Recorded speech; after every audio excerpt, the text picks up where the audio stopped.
Rồi chào mọi người nha. Đã lâu rồi mình không làm clip về cái bắp trên núi lửa. Và hôm nay có thời gian mình sẽ quay tất cả cái bãi bắp trên núi lửa nha các bạn. Bây giờ mình sẽ review tất cả các bãi bắp ở trên núi lửa cho các bạn xem nhé.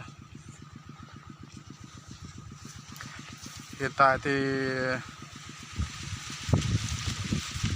trời đang rất nắng một tuần nha. Sáng ấy, sớm mà nắng. Hiện tại thì tôi đang ở dưới chân núi lửa và mình sẽ quay toàn bộ này, cái con đường người dân đi làm, và mình sẽ quay hết toàn bộ.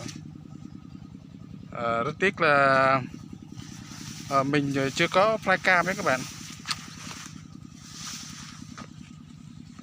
Bữa nào mình sẽ test một cái flycam cho các bạn xem